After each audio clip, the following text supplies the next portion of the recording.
ACDA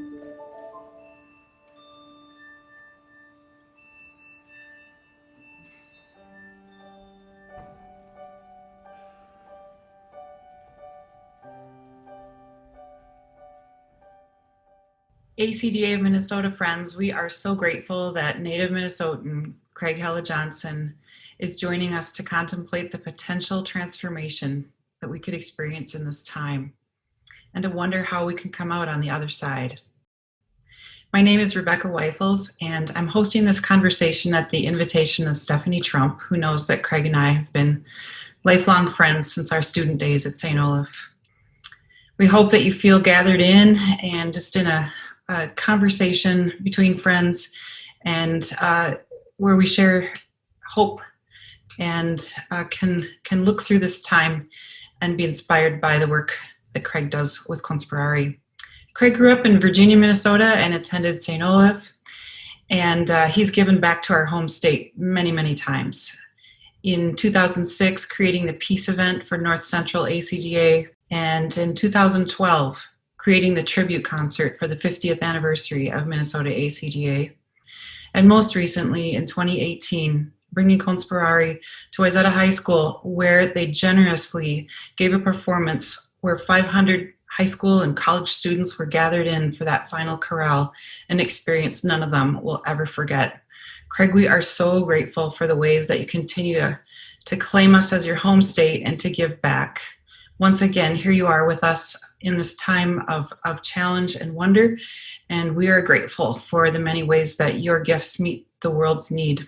But I do want to thank you for the warm invitation and thank Stephanie and all members of ACDA for having me in this virtual conference.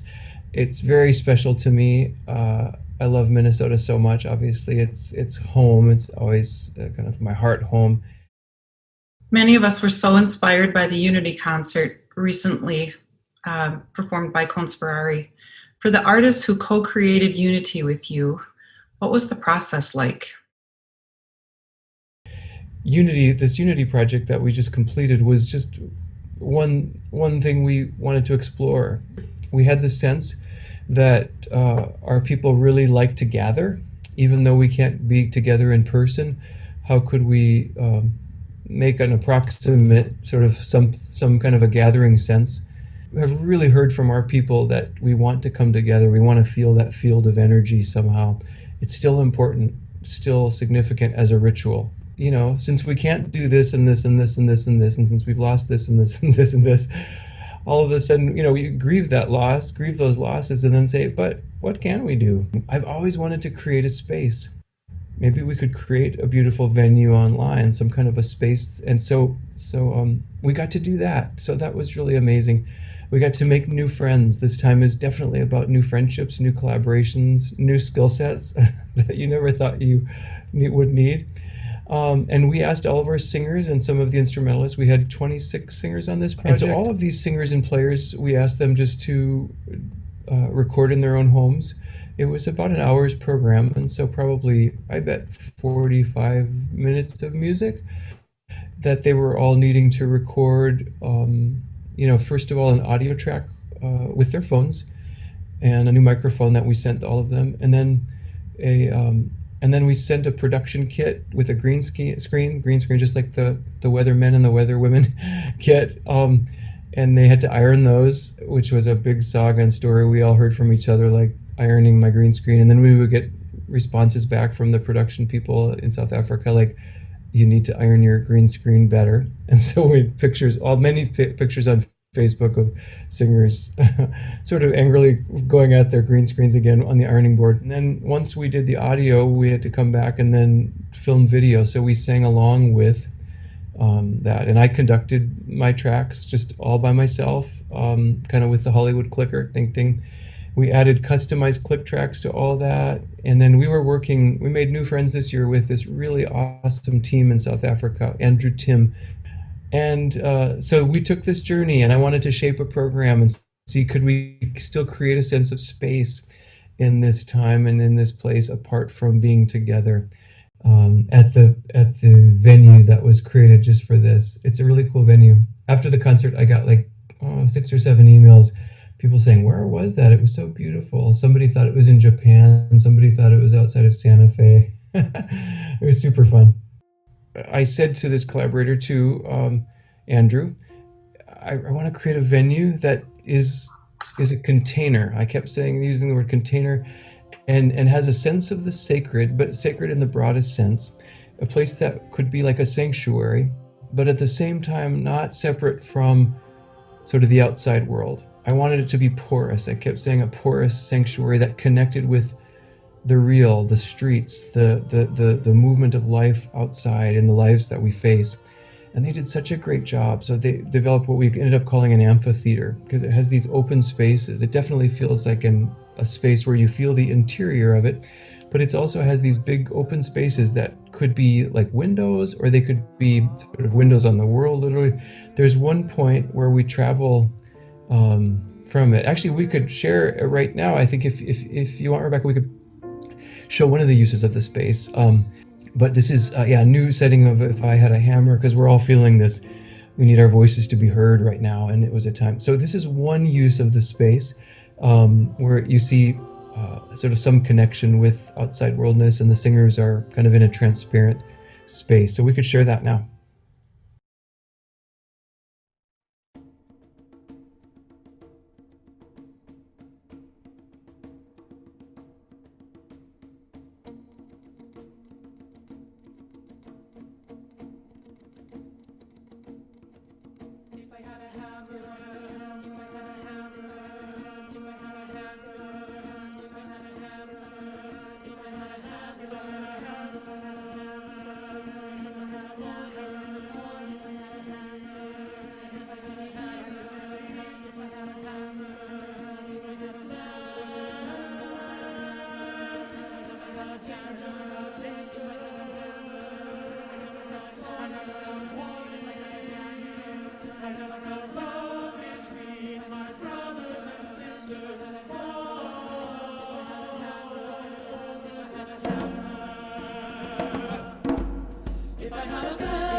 Thank you, Craig, for that, for sharing these beautiful clips with us.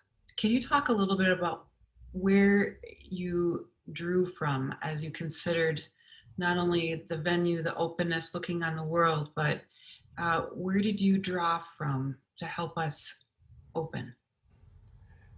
What keeps getting revealed over many years of sort of curating programs, creating programs, is just this sense of what vast resource is available. It kind of blows me away. And this is different. Like if I think about like small Craig, and again, if there's kind of ego involved with these things, it always gets in the way. And we all kind of know what that energy feels. It's kind of like an ego juice. We need ego strength to kind of stand up and do what we do, so there's an appropriate use of the ego, and it provides us strength and kind of an emboldening to our embodiment of the work we got to do. But really, the kind of thing where we need to let go because it gets in the way. And so for me, it's always just like drawing on those resources. I have a little saying I'll tell my own students a lot too, like everything is a resource. Everything is a resource when it comes to this creative work. I mean, the good, the bad, the ugly, the beautiful, the trivial, so I just kind of feeling into that, like I marinate in that a lot, and then try and listen in. What is it? I always like to think that as conductors, we're first and foremost listeners, and just it's about tapping in, listening. What is it that this sort of earth form called Craig is responding to? What do I see the culture around me responding to? Where are there some shared convergent points? What music, what statement, what expressions could be meaningful? I think it's just those questions that I always ask myself myself in these moments, and then really going about it super straightforwardly and really humbly too.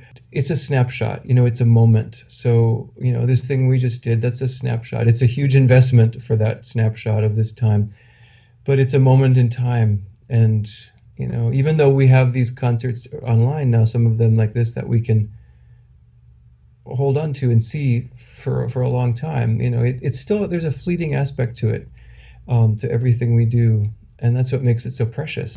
I know I was really interested in trying to find a way in this concert to address my own feelings and my own sort of, perspective on what had happened with Black Lives Matter in this last year, but in less many years. We've been facing this cultural wound historically in our country, just the great American wound for, decades and decades and decades now. And it feels like there was this opportunity to sort of maybe has something, especially after George Floyd was murdered, and after that time, and you all felt that so intensely in Minnesota, particular. We all did, though, and so I thought maybe here's a little crack of an opening where it's not just a fast reaction and then we all go back to business as usual. Please, can this allow us to transform and be transformed? So the way I wanted to sort of express that from our perspective at Conspirare sort of was, for this particular rep, we had 6 Black singers who were involved in this concert, and they opened the concert. It's first with 5 Black men right at the beginning, and I asked Andrew, our creative visual collaborator, if they could feel structural in a way, if their bodies and their faces and their voices could feel like a part of the structure. So many of our conversations right now about race tend to sort of sound like coming from the majority position, and then we talk about this group that's always felt other. There's always this otherness to it. And I wanted to just, from my heart, I was wanting to say, can we establish from the beginning of this concert that there's no other there? I mean, the only other is what we project to be other. And that these Black singers, I mean, this was symbolic. And I called each one of them individually. I said, are you okay if we do this? Because I didn't want to, kind of feel like they were being used in any way, but I wanted to know where I was coming from. I explained exactly what I wanted to sort of reflect here.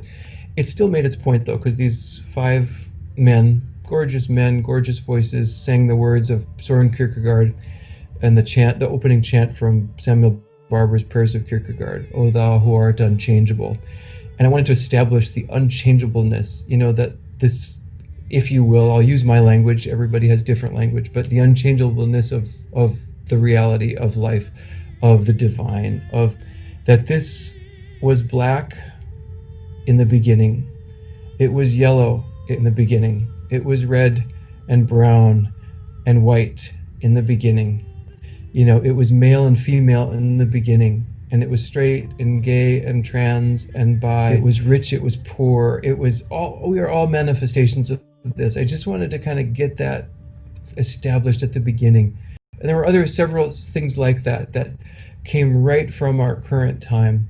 And that gave that project for me some of its currency. One of the things I really drew on, I thought, what do I need too? As a creative, I was really interested in knowing what it was that I personally could benefit from right now. And I thought immediately of Johann Sebastian Bach. For me and for so many, there's a universality in his expression and his compositions. And then I asked the visual team, I said, could you take this out of the sanctuary? So this is the one time where we exit this amphitheater to go out into the world. But I said, can you go to hospitals? Can you go where people are in voting lines? Can you go to people just in urban settings? But I said, can you lighten the dark corners? Let's make Bach literal and not in the ivory tower or in the fancy place, but let it be on the street. And so maybe we could play a few minutes of that right now, and all these players again singing, and playing from 35 different locations.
Craig, your recent article for TMEA is We're in This Together. It's a great opportunity to pause, and instead of thinking about all that we can't have and all that we can't do, what could this time be for us?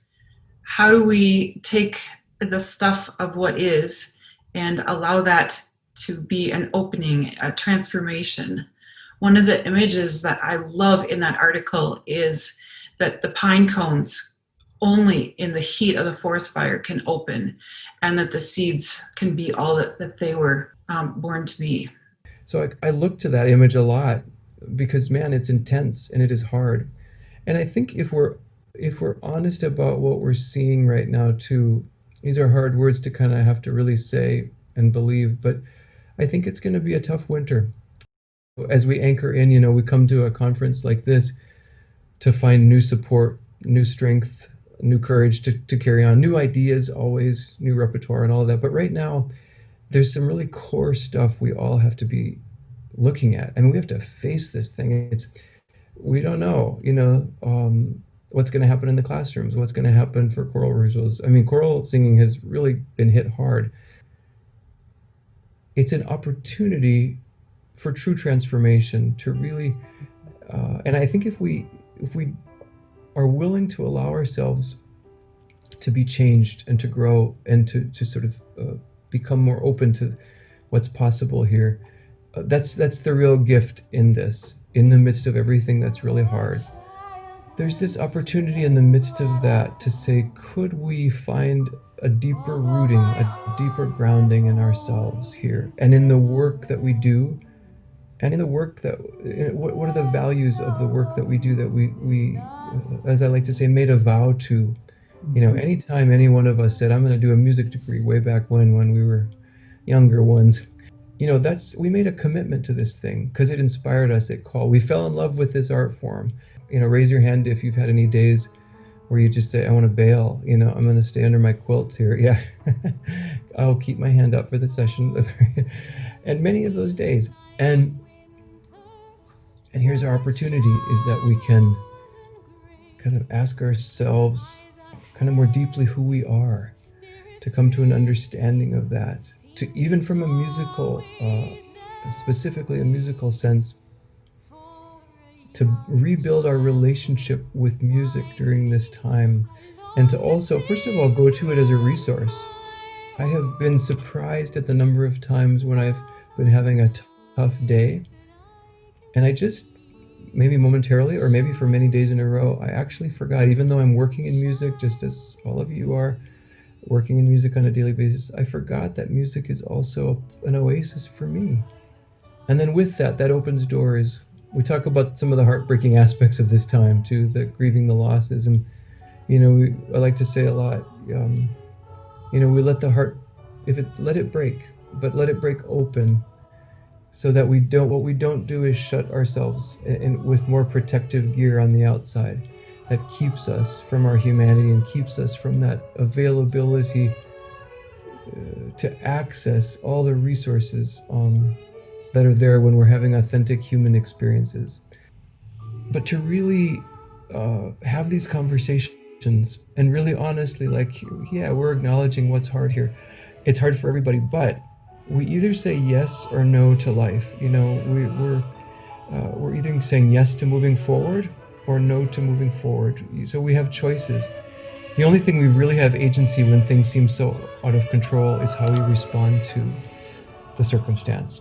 That we do have agency over. And it starts, for me, with an attitude.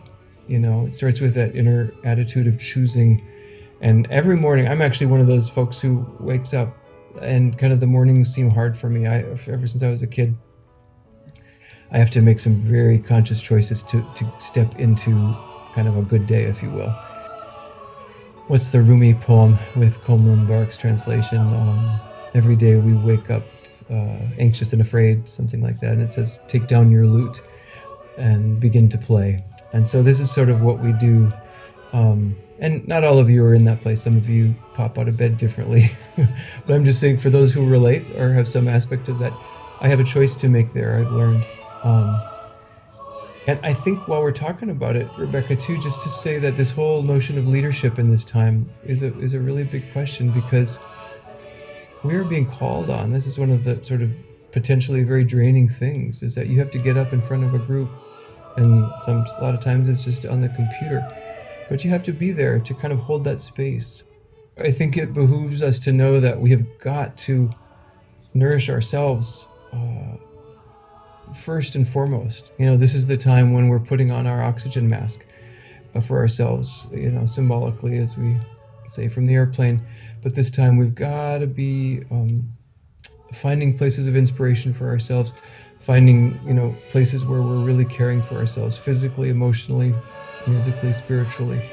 Because if we don't have anything to give from. But we have this opportunity to have refreshingly new kinds of experiences together.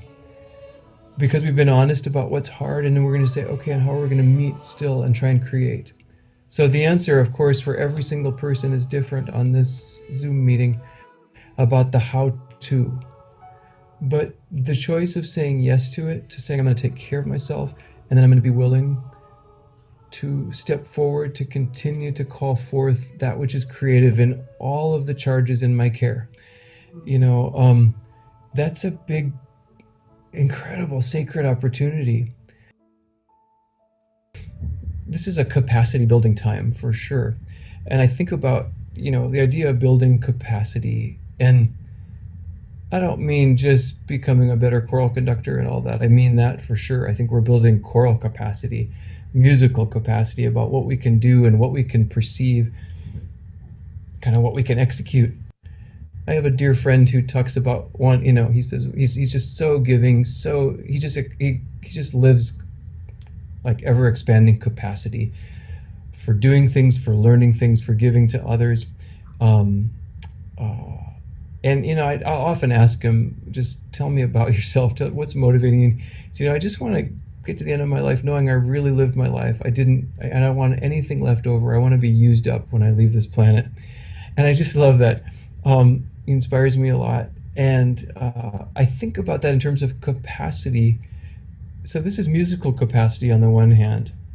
I also want to say, hey, if there's time where you have some home time, get to know some new music that you wouldn't otherwise. Get to know new sights and sounds. If you didn't know any Shostakovich before now, have a dip in. Or if you didn't know any, like I shared recently, any Kendrick Lamar, that was a dip for me, and that I wanted to do a dip into that, and I was so inspired. And if is there a music you're kind of afraid of?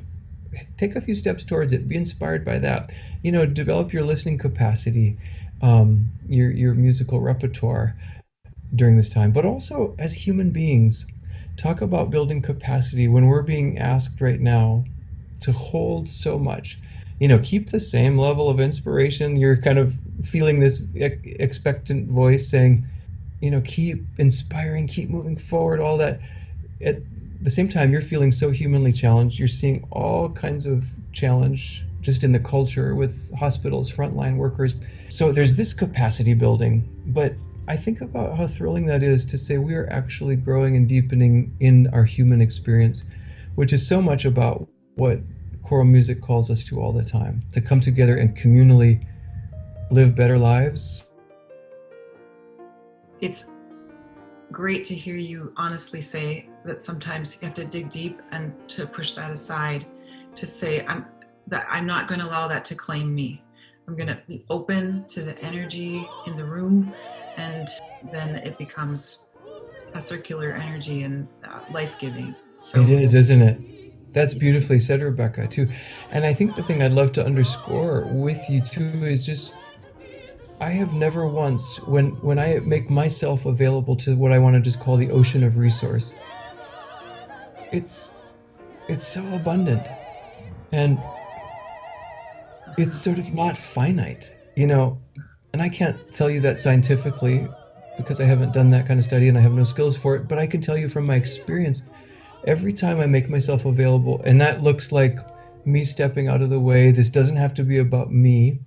This is about the experience. This is about the music. This is about the students in front of me. I have to do my part I have to prepare for the class. I have to know what's going on. I got to get organized, all that stuff we got to do. But that's just the beginning. Then I have to show up and be a musician, like with wolf ears, and listen to the energy, listen to the space and to the room. Where is it taking us? Because that's what I mean is completely available. And I think it's what we need, and to remind ourselves that we're not doing this alone, even as alone as it feels. And just the wisdom of saying, I don't know. Like, I have made so many nice new friends just with a call that says, I don't know how to do this. Could you teach me? I think you're pretty awesome at it. Just to remember that we are musicians and we know the mystical kind of, there's a way in to remind ourselves that that's not remote. It's close. It's supportive. This lets us off the hook to say it's not about me. It's not about what I think that I need to create, but it's just to get out of the way. And the idea that when you talk to singers about that the music's always going on, it's just an invitation to enter in and to rest in that and to know that it's so much bigger than we are, and the invitation is there. In the challenge of these times, music and poetry and art still exist, and they are ongoing. And I might just say as an aside, don't forget poetry. For me, that's like a friend. in a big long day, I just need a little bit of some wisdom from Mary Oliver, or some fiery, potent words from James Baldwin or Langston Hughes. And then, as you said beautifully too, but that music that we do continue to find a way to enter into. And what we're really talking about here, right, is the music itself. So I'm not talking about the planning of it or even our concepts of it. It's like the music itself is what is the riverbed for us. We can do so much talking about music that we actually aren't engaging with music. And I have sometimes tripped in that way too. It's like, oops, this is the concept layer. It's important for a certain aspect of our work, but what I'm talking about here is actually the music and the language and the way it speaks of its own accord, not caring about our opinions about it, or we're actually living in the music. And music can call us forth to living in truth in some very exacting ways. We're very privileged because we don't have to do it making speeches. I'm so grateful for people who make great speeches and that's their job. But I feel so lucky, like we get to traffic in this thing that's all about, potentially it can be all about truthful expression, and really unveiling truths, but without having to be dogmatic about it. We understand this in our shared communal sense of what music is. We've all had those, and it's fun. Get a group of choral conductors together and talk about, ask the question, first time that you remember having that, aha experience in a choir. How did that shape? And I mean, people get very moved, and it's not hard. You might have a bashful group of people who haven't been talking, ask that question. All of a sudden, people are ready. They have it. They have that experience is often right there. And very often it brings tears, or it brings a sense of immense gratitude. It's like, it's as fresh as right now. So we're reminded about the power that this music that we traffic in holds to keep us connected to that powerful sense of awe and wonder. And when we're really living in that, reminded of that, it's hard to get totally bogged down. We can still feel super challenged. We can keep being inspired by the wonder that called us here first, and we don't have to be defeated. Is there a discipline that you personally have just made a commitment to, whether it's meditation or the poetry that you talked about, or exercise?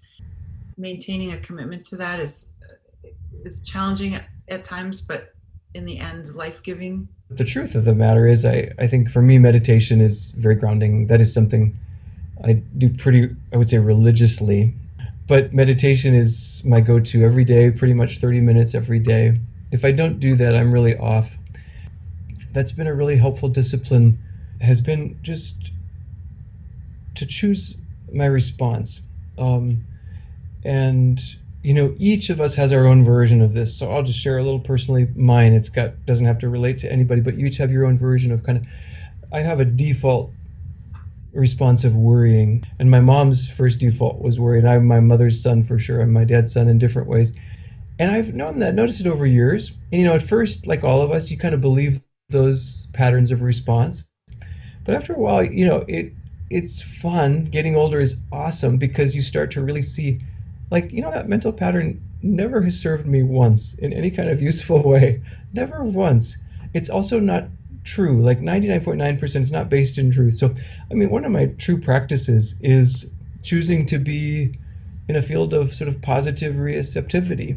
And this isn't and this is a lot for me to say this, because I'm so not about Hallmark card, wrap it up all in a nice bow and make everything all nice. And, I'm sort of purple pathos about a lot of things. That's where I start. But it's been just beautifully refreshing. Another version of this is sort of seeing the best in people, expecting good things. If I'm in a field of receptivity that's looking for a positive outcome, it makes a huge difference about what that outcome will be. I don't mean I have control of outcomes, but it has an incredibly positive impact on that. And I love that phrase, you take one step towards the universe and the universe takes 1,000 steps back towards you. I get to make that inner choice, being mindfully present to the current realities. Then we're suffering. As Eckhart Tolle says, I'll paraphrase it wrong, but it's close enough. But, we suffer when we're living in the future or the past. And most of our thought patterns are either future tripping or past dogging. And, show up in this moment with a hopeful expectation is an extraordinarily powerful practice. Sort of we can live with hopeful expectation even whilst we experience death and sadness and sickness and challenge. All of this is. All of this is.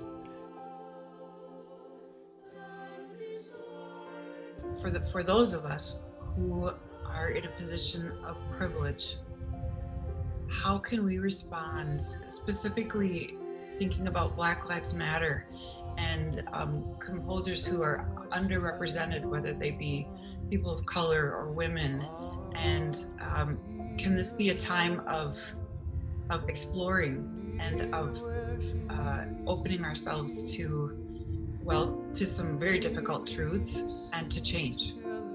I sense that in a group like this that's gathered, just everybody has a similar intention of, or I'll presuppose that, a sort of a similar intention of wanting to be awake to these questions, alert to them. What I want to say here is, one, listen.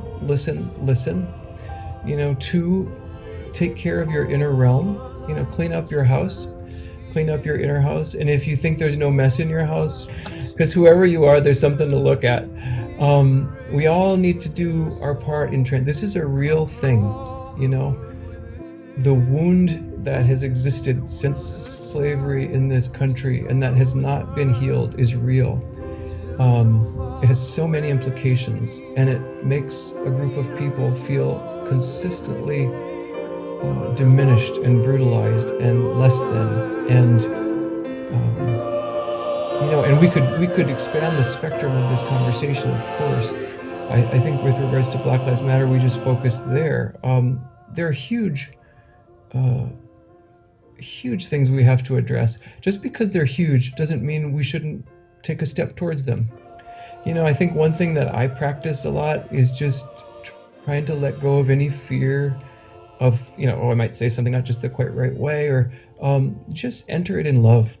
But I think we need to keep walking towards it also. Once we've done our listening, once we've begun that process of cleaning our own inner realm, and taking responsibility for it too. Don't say all lives matter after we talk about Black Lives Matter. Just don't do that. That's just, it's so dismissive, and it dismisses the issues that are there. A state like Minnesota could really hold a visionary stance. Such a state of, I wouldn't say choral influence. I'm so proud to come from there. I'm so proud to be associated with all of you. Totally, I wear it if I had a little badge, I'm a Minnesota choral conductor, I would wear it. And I always tell people about it. Yeah, that's where I come from. But because of your place of strength in Minnesota, you could be totally visionary leaders, because, Minnesota as a state is also not seen, just perceived nationally or internationally, as it is quite diverse in parts of it, but it's not necessarily seen. The choral traditions have not been experienced as coming from diverse. It very much comes from a Scandinavian strain, or from certainly a European strain, which there's so much beauty, and we want to hold on to the beautiful works and the beautiful influences of that. But now there's also more to address and more to learn, and places to, I would say so address this as a state also, in ways of having these conversations in visionary ways. How could we be leaders to sort of, what does the sort of nirvana look like for the state of Minnesota choral conductors, where there's both a very fierce dedication, first and foremost here, to think about diversity and inclusiveness. Bring these people up, and if you don't know these works, find the resources, the databases, support that effort. And also, if you're in a position, whether you're in a school or church or wherever you are, to do even small commissions so that you turn the tide, create new opportunities. Also to be devoted to just great music making we don't have to throw anything out with this at all. Minnesota could be a great place to sort of show the example of how, we are all asking big questions when we talk about the canon, like what is the canon? Because what we've conceived of as the Western canon of music has traditionally left out a lot of people. And so it has. So we have to say that, but we don't have to, throw out that body of music, which we have come to love much of it. But we open up these conversations to be so much more broadly inclusive. And don't be afraid to make mistakes. Don't harsh each other for making attempts. I think there's a lot of criticism, like you didn't say that exactly right, or have those conversations about are there other ways to say it, but don't judge people back into their fear holes. I think that's really important. I'll share this piece of writing from Clarissa Pinkola Estes. She's an American poet. She's also a post-trauma specialist. She wrote a book that was called Women Who Run with the Wolves. But she wrote some words that I find just especially pertinent right now and to all of you. My friends, do not lose heart. We were made for these times. Ours is a time of almost daily astonishment over the latest degradations of what matters most to civilized, visionary people. In any dark time, there is a tendency to veer toward fainting over how much is wrong or unmended in the world. Do not focus on that. We are needed. That is all we can know. Ours is not the task of fixing the entire world all at once, but of stretching out to mend the part of the world that is within our reach. There will always be times when you feel discouraged. I too have felt despair many times in my life, but I do not keep a chair for it. I will not entertain it. It is not allowed to eat from my plate. One of the most calming and powerful actions you can do to intervene in a stormy world is to stand up and show your soul. Soul on deck shines like gold in dark times. Struggling souls catch light from other souls who are fully lit and willing to show it. If you would help to calm the tumult, this is one of the strongest things you can do.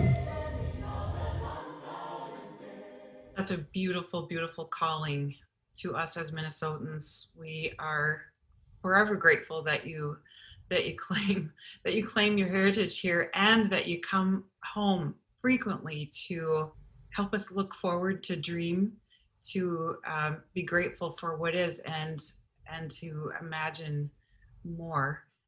We're blessed to be a blessing, to move it forward, and to not move through it in fear, and for inviting us to care for ourselves and to imagine good intentions in others, and be accepting of ourselves, and come through this changed.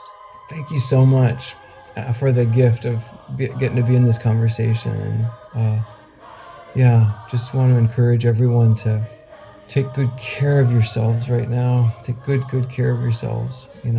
Find what you need to keep upright and to keep shining on and forward. Light yourselves up. Be fully lit. Let your soul be seen. Share it. It's a joy to be with you.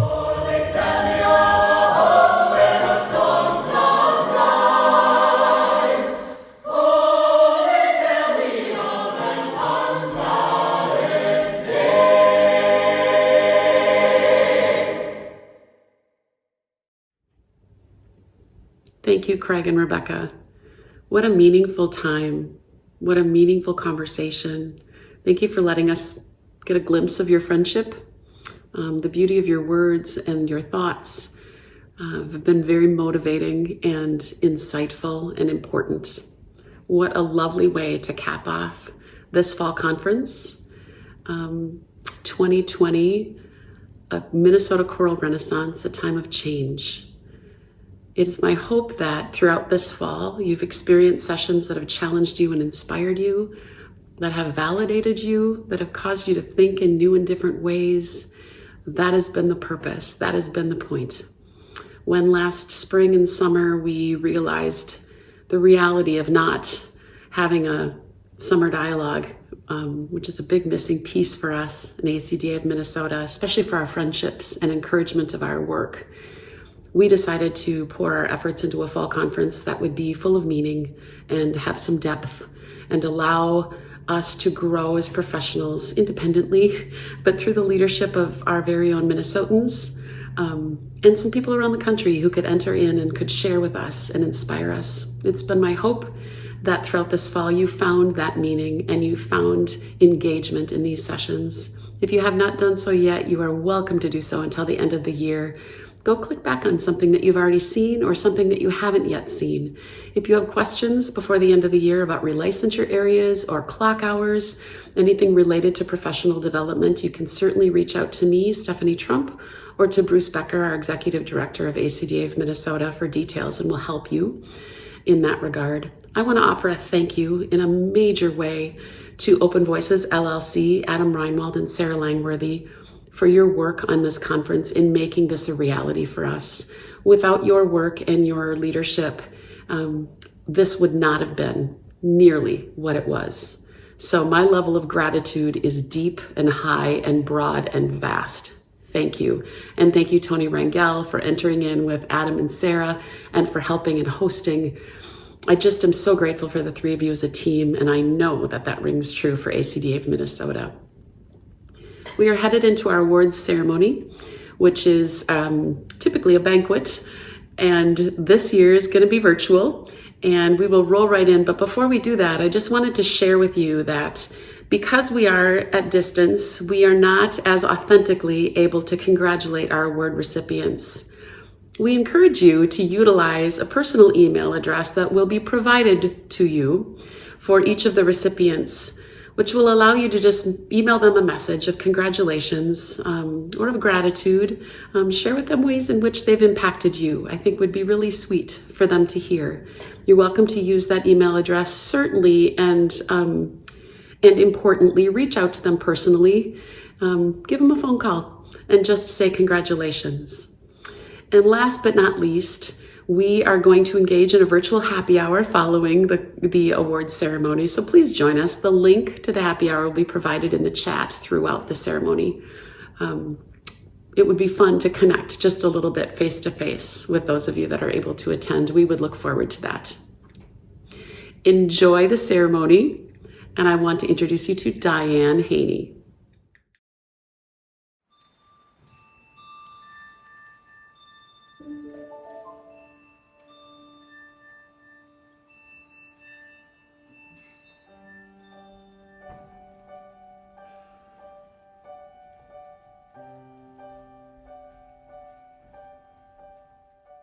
Hello, everyone, and welcome. I'm Diane Heaney, President of ACDA Minnesota, and I welcome you to this very special and unusual event as we honor our esteemed presenters and honorees in the annual awards presentation done for the very first time virtually. Hopefully, it is the last time we have to do this virtually, since it feels so much better to be together celebrating with such dear colleagues. I have my fancy shirt on today and my champagne in hand. We are ready to begin. It's a wonderful thing to celebrate and honor our colleagues, and it's also terrific to take the time and effort to nominate someone for one of the ACDA awards. Thank you to everyone who has submitted nominations in the past, and we encourage even more nominations for next year in all the categories so that our committee has the opportunity to acknowledge those who have contributed so much to our organization and choral music in Minnesota. Before we begin our awards, I would like to take a moment to honor the memory of some of our former ACDA members and choral pioneers that have passed on this year. As I read the list, let us remember them for their gifts and give thanks for their outstanding service to our choral art. Valerie Hansen, who served at Albany High School. Mark Overland, Duluth Denfield High School.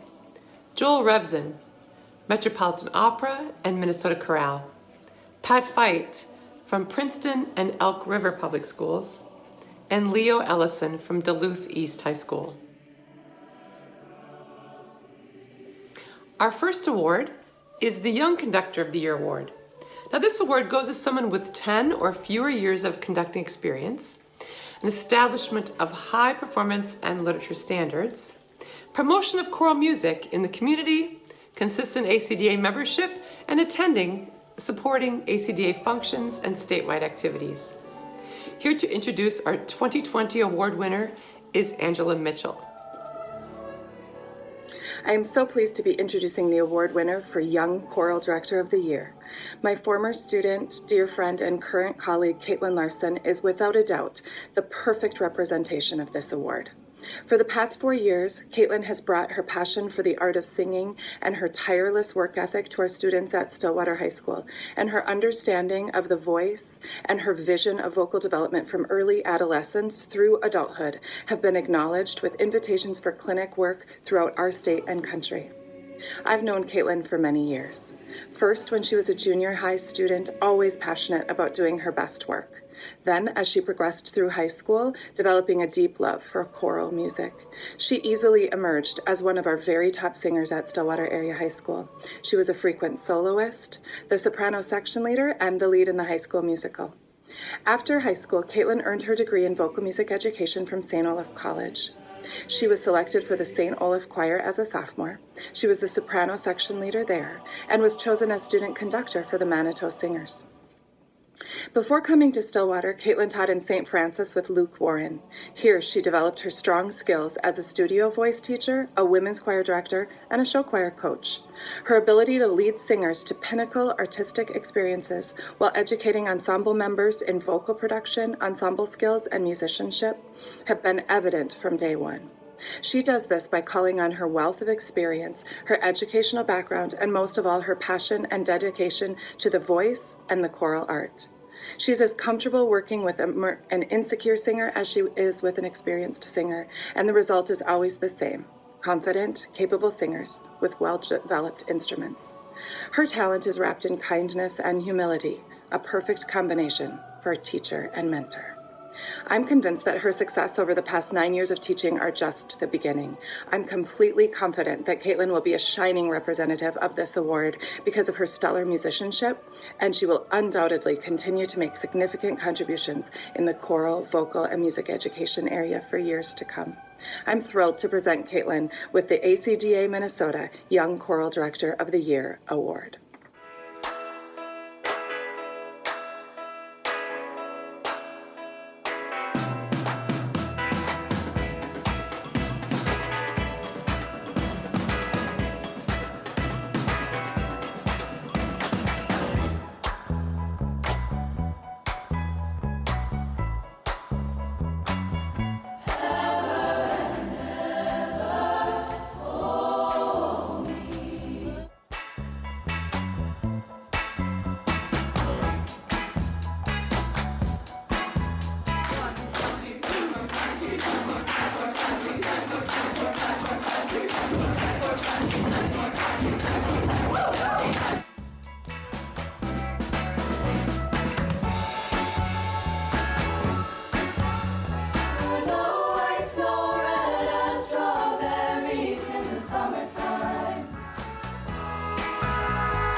Hi, ACDA Minnesota. My name is Katelyn Larson, and I just want to say how surprised and honored I am to be receiving the 2020 Outstanding Young Choral Director Award.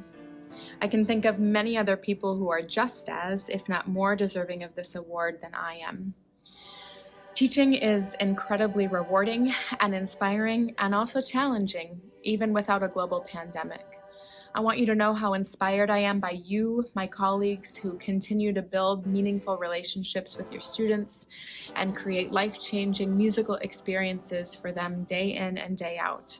Our world is in need of art forms that unify us and celebrate our shared humanity now more than ever before.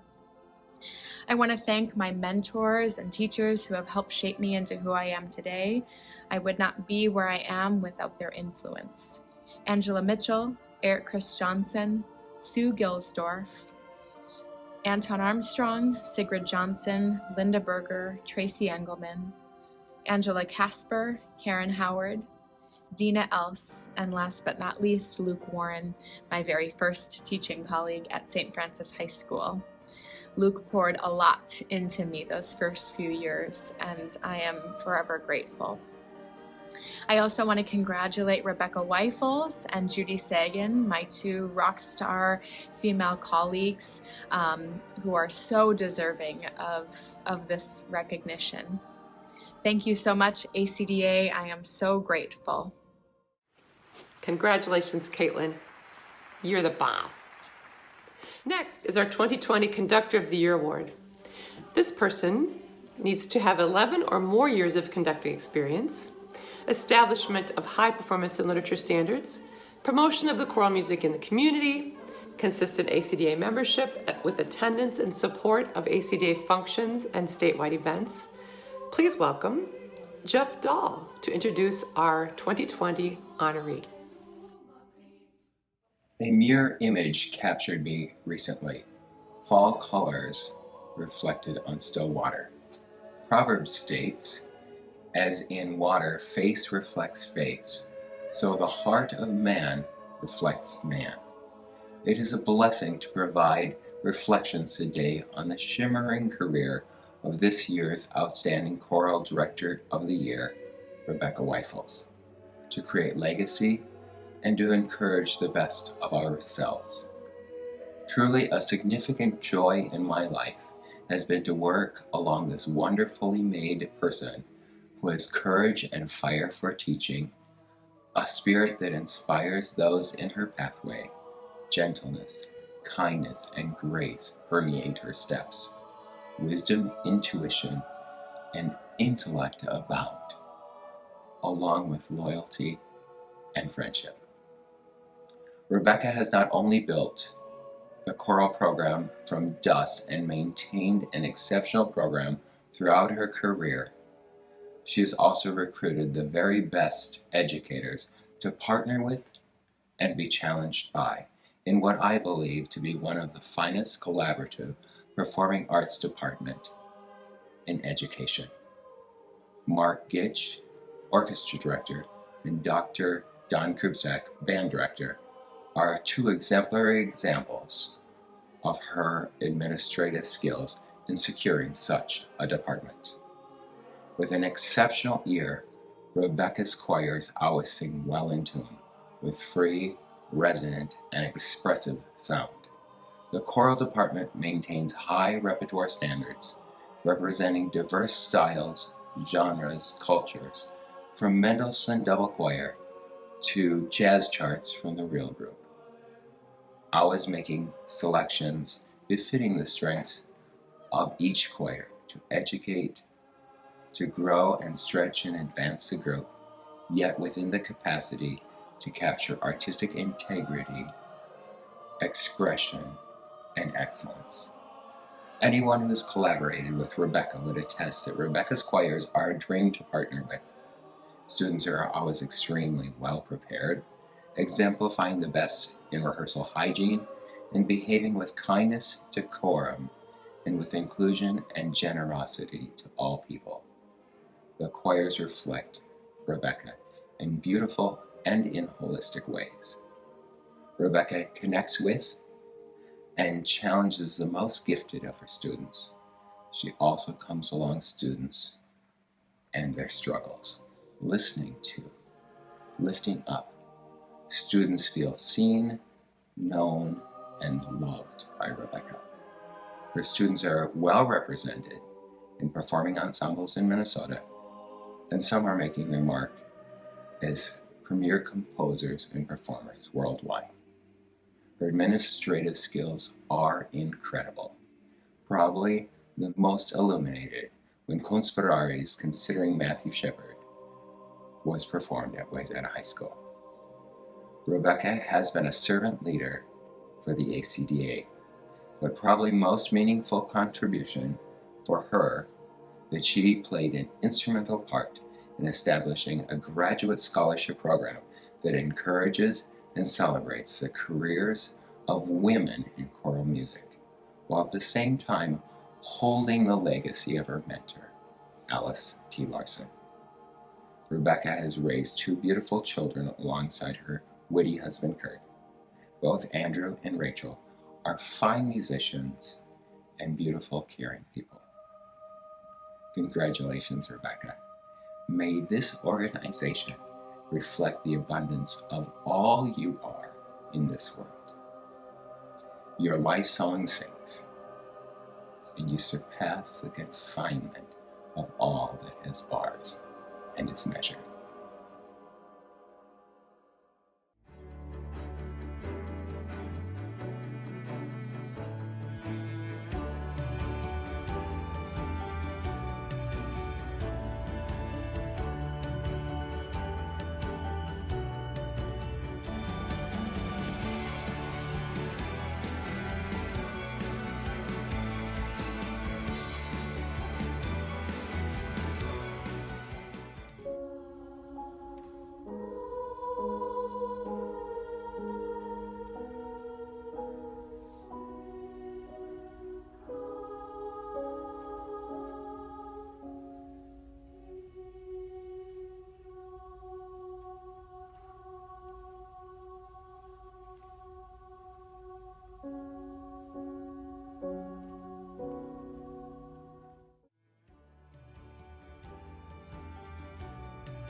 I'm honored to receive this award from you, ACDA Minnesota colleagues.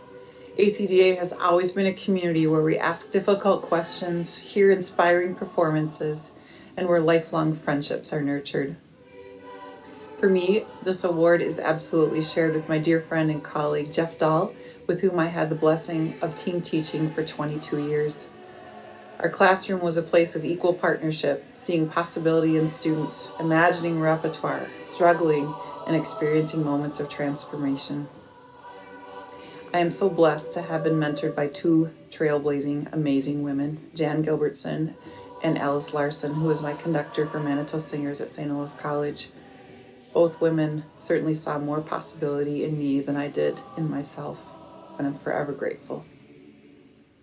We're forever balancing work and our lives, and I'm grateful to my husband Kurt and our children Andrew and Rachel, who certainly understand the passion I have for my work and also support and love me through it.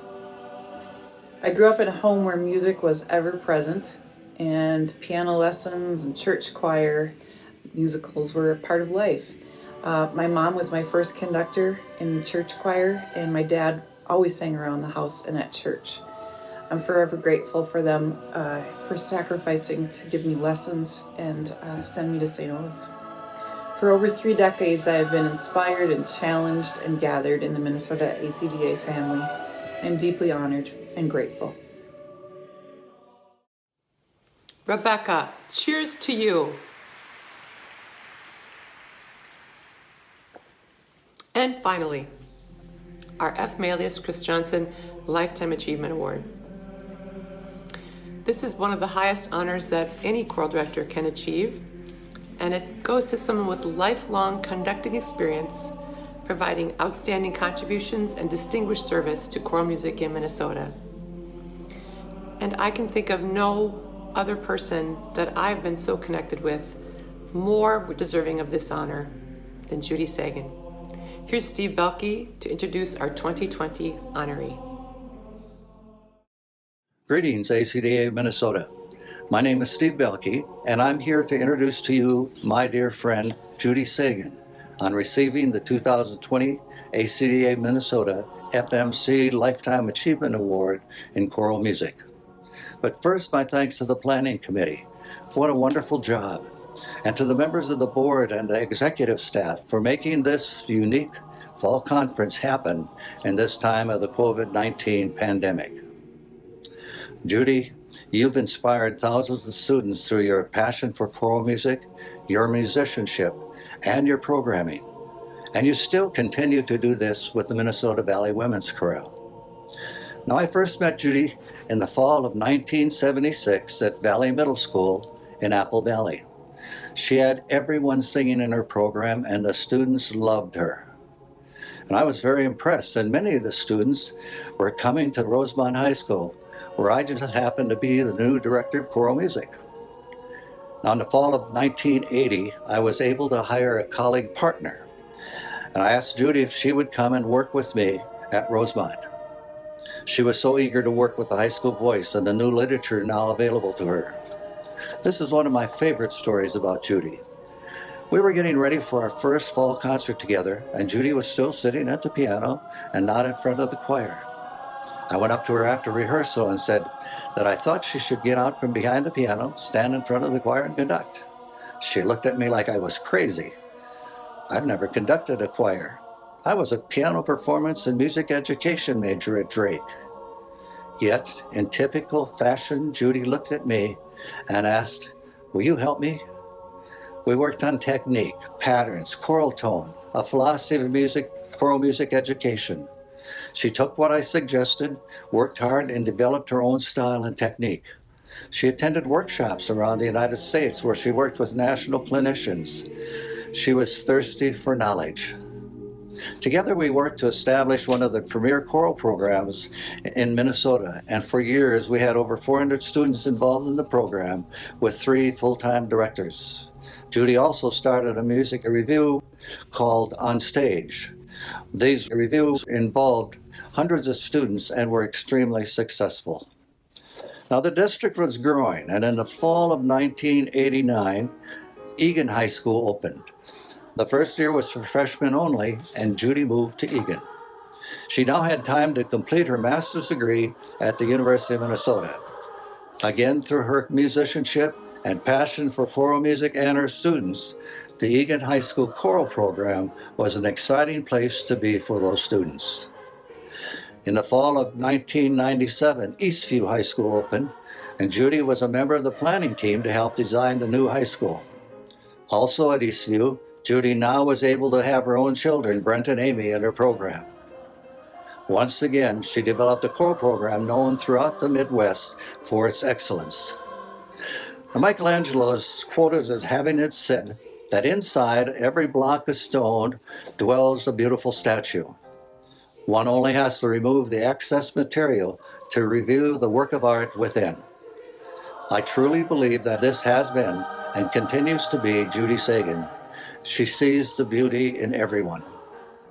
Judy has been extremely active at the district level, involved in the Egan Summer Musical Theater, directed her choirs at state, divisional, and national ACDA conferences, MMEA conferences, collegiate festivals as the honor choir, taken her choirs on international performance tours, taught music education courses at the University of Minnesota, and in the fall of 2015, served as the interim choral director for the University of St. Thomas. One of the many programs Judy has championed throughout her career is her knowledge and love of Hebrew choral music. No one in the Upper Midwest has shared more information about Hebrew repertoire, performance practices, and publishers. If you were lucky enough to attend the 2018 Summer Dialogue at St. Olaf, you can't forget the outstanding educational experience Judy presented to us.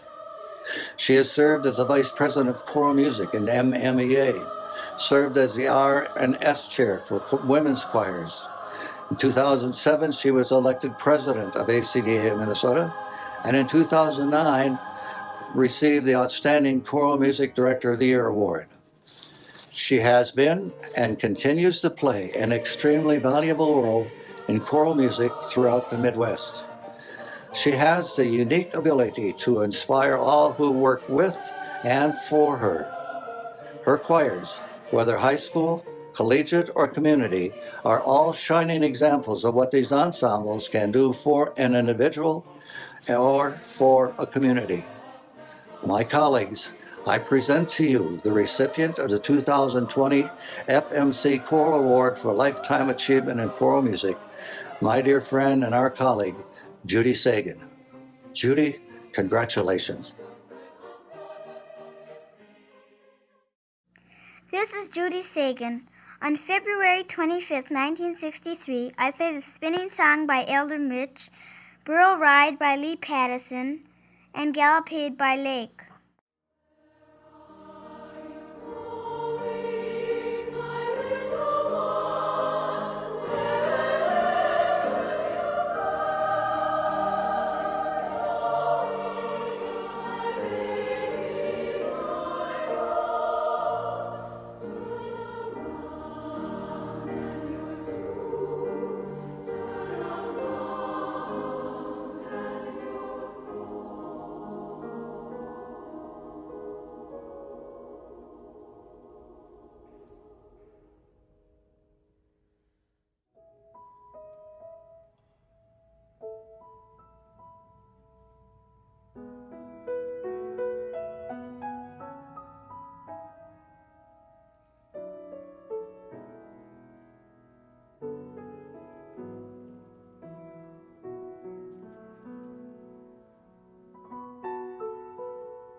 I'd like to begin by expressing my sincere thanks and appreciation to the ACDA of Minnesota Board and Committee for selecting me to receive the prestigious F. Milius Christiansen Award. As I look at the names and faces of past recipients, I am honored to be standing alongside those choral legends that have paved the way for what ACDA of Minnesota is today. The great theologian Dr. Albert Schweitzer once said, "At times our own light goes out, but is rekindled by a spark from another person." Each of us has cause to think with deep gratitude of those who have lighted the flame within us. From the very beginning, my life has been blessed with the most inspiring flame lighters. I was born into a very musical family. My grandmother played the piano in New York City during the silent film era. My mom was a violinist, and my great uncle was a touring child prodigy on the piano, and at the age of 11 played Carnegie Hall. I started taking piano lessons in the first grade and was fortunate to have studied with an outstanding teacher. She saw potential in me, and it was her influence that developed my first love of music. I majored in music with a double degree in piano performance and music education at Drake University. My college piano instructor was passionate about music and touched my heart with his gentle soul and unending devotion to his students. Through his mentoring, I learned that teachers do far more than teach skills. They have the honor and privilege to shape the lives of their students. My original intention was to go right on to grad school in piano performance, as I really had no interest in public school teaching. That was until my senior year, when it became time to student teach with elementary and middle school choir students. It was this experience that ignited my passion to work with kids, and I knew in my heart that I wanted to do it through choral music. It was the best decision I had ever made. My very first job was teaching choir and general music in School District 196 at Valley Middle School in Apple Valley, Minnesota. You all remember those middle school days, having those feelings of insecurities and low self-esteem? Well, I was fortunate to work with a talented coworker by the name of John Anker, and together we created a thematic production for these middle school students to shine. Through this production, we built an environment of inclusiveness where everyone was involved and felt success. We had developed a hook that grabbed these young students to believe they were important. After observing the positive effects this production had on middle school students, I brought this overall concept with me when I later taught high school. These shows could never have been possible without a team of directors, all contributing their specialized talents to help these students feel a sense of belonging to something so special. After teaching middle school for 5 years, Steve Boelhke, who became one of my greatest mentors, asked me to become his coworker at Rosemont High School. Steve and I would sit for hours sharing ideas about recruitment, choral repertoire, vocal technique, and tips on becoming a better conductor. I learned the most from just watching him in action, where he was a master teacher who earned the utmost respect from his students. Steve also encouraged me to join our professional organizations such as Minnesota ACDA and MMEA. I began attending our state conferences and workshops, meeting many of you choral experts, and hearing performances from your unbelievable choirs. As educators, we find the need to continually grow, challenge ourselves, and take risks. I will be forever grateful for the opportunities to open 2 new schools in the district, Egan High School followed by Eastview High School, where my own 2 children attended. Once again, success comes from surrounding yourself with the right people, and I was fortunate at Egan to have worked with 2 outstanding co-workers, first with Dennis Jewett and later Steve Abba. Eastview had been open for a few years when a fresh young Luther grad by the name of Greg Dama became my new coworker. I loved to watch Greg teach, and I certainly respected and learned from his many strengths, his consistency in rehearsals, meticulous attention to detail, and his wonderful sense of humor. Greg, you inspired me every day, And thank you for all of your and Kari's contributions over the years to the Eastview High School Choral Department. There was nobody better than the two of you to take over the program when I retired. One of the joys of working in District 196 was collaborating with my district colleagues from the 4 high schools. This included our yearly Dakota Valley Choral Festival and choir tours overseas. These special colleagues and dear friends are Bruce Becker, Steve Boelhke, Randy Schaefer, Steve Abba, Greg and Kari Dama, and Joe Beyer. This collegial relationship is something I will always treasure. My philosophy of teaching music has always been to validate the importance of lifelong singing. Following my retirement, I established the Minnesota Valley Women's Chorale, a non-auditioned community women's choir for anyone wanting to sing, many being my former students. They have become the bright spot in my retirement. We were just beginning our 10th season when COVID hit. And although our flames have become dark, we hope a bright light will be shining upon us soon. I cannot go on without mentioning 2 women in the choral field who I consider my superheroes. These awe-inspiring women are Sigrid Johnson and Angela Casper. They have been my go-to women for help in just about any aspect of working with a women's choir. They are master teachers, incredible musicians, and beautiful human beings who have become dear friends and inspiring mentors. ACDA of Minnesota, you have been my second family, and how this organization has influenced my life is beyond words. It was a privilege to have served as your president, and I owe a special thanks to my dear friend Bruce Becker and all the people who have served with me in leadership positions on the board.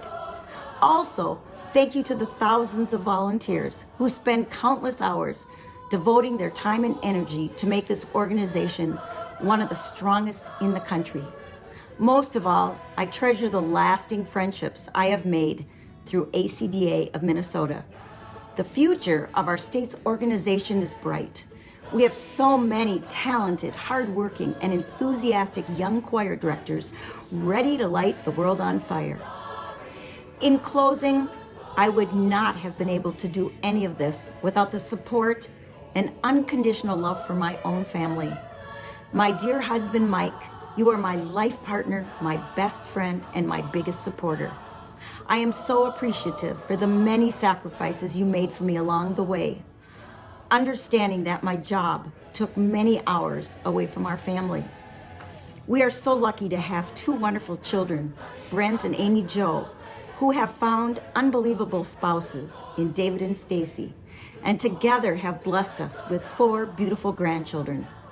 I know that my parents are watching from above, and I only wish they were still alive to share in this proud moment. I am deeply humbled and honored to accept this incredible award from ACDA of Minnesota. It truly is the people you meet along the way that make a difference. Well, this concludes our program for 2020. Congratulations to all the award winners. Another historic milestone, I must say, is I'm pretty sure that this is the first time that all 3 award winners have been women. Woohoo! Thank you for attending, and thanks so much for supporting our virtual state conference. Kudos to President-elect Stephanie Trump for her leadership. It was a great leap of faith, and it was an experiment. We've learned a lot. This new virtual world can be a good way of reaching out and bringing out information and ideas, experts, right into your living room as our membership. Although we miss our in-person events, perhaps in the future we can offer some of both to meet the needs of our conductors and our singers. Take care, friends. I miss seeing you. Reach out to people around you and maybe encourage some new members to join us. Stay strong, stay safe. We are hoping to gather again together soon. And won't that be a party? Bye-bye.